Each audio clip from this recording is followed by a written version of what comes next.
Thank you, Chairman Doyle and Ranking Member Latta, for convening this oversight hearing today, and I want to thank all of our witnesses for being in attendance. It's always great to see you. I can't believe it's been 7 months. Hopefully we won't go 7 months again. Be less than that before we see you again.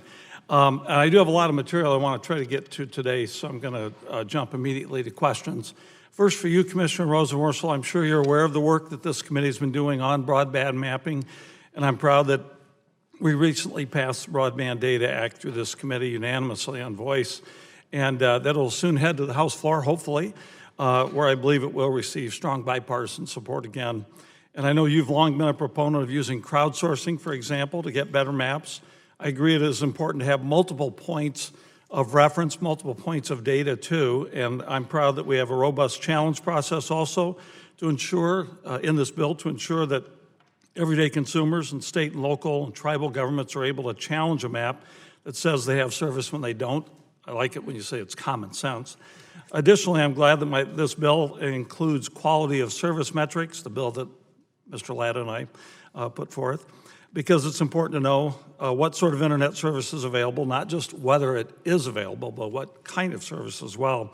So with the FCC working on its own mapping proposal, I want to ask you about advantages or disadvantages you think this proposal, our proposal, has compared to the FCC proposal or other legislative proposals?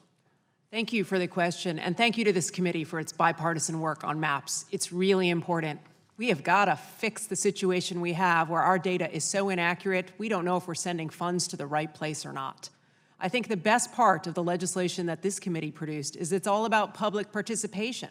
We're going to take in crowdsourced data. We're going to take in information from people in communities who know where there is service and there isn't, and we're going to test it against what people file with us in Washington. I think the best broadband map is not, in fact, going to be developed by us in Washington, but it's going to be a citizens map we all develop, and your legislation speaks to just that. I do appreciate that, and thank you for your response.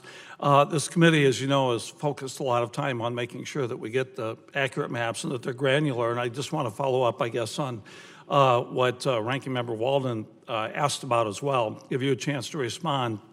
Given the FCC's announcement of a high-dollar fund, I'm concerned that the Commission hasn't yet taken the steps to ensure that the maps are accurate enough, that this sort of funding will, in fact, close the digital divide. So do you think programs like the newly announced fund will make a meaningful impact for rural Iowans? What are your thoughts about that? Just to follow up on the question. Yeah, Mr. sure. Walden asked. It could, but we've got a basic problem. We need maps before money and data before deployment. I like that phrase, by the way, We are just pumping out press releases about funds, but we are not explaining where we're going to send them and based on what information, and that's a problem. And we all have stories we could tell. I don't have enough time to go through mine, obviously. Commissioner Starks, I invite you to offer your insight on the mapping work of this committee or the recently announced 5G fund. Yes, I too am, of course, as being somebody from Kansas, I am eager to see that we get the latest technology and connectivity out to even our most rural citizens. But I have deep concerns and questions from what was announced yesterday. Where is the money coming from? Where is this the same type of data that was relied upon on MF2, which we all know had to be taken down?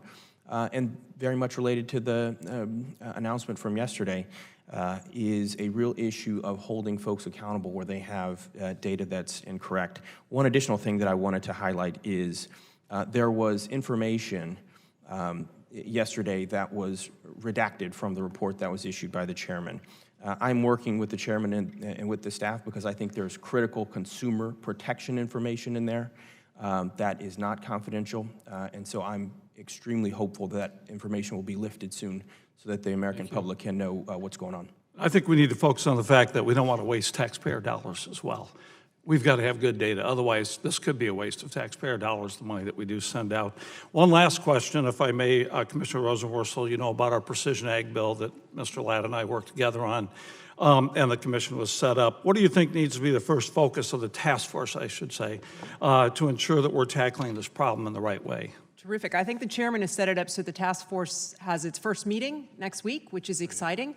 I spent some time in Iowa, and I saw what it looks like when we connect cows in every corner of an agricultural field. So here's my concern. We're going to produce so much data from our farms, they're going to have to upload that to the cloud.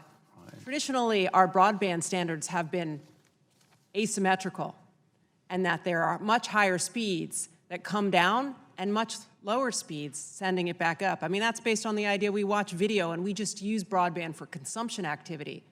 But farms are going to start to get in the business of creation activity. Right. We've got to figure out how we have more symmetrical speeds to serve our agricultural future. And I know I've run over, Mr. Chairman, but as co-chair of the GPS caucus, I ask unanimous consent to submit for the record a blog post from the GPS Innovation Alliance dated today, December 5th, for the record, if I may. Without objection, so Thank you. ordered. Thanks, everyone.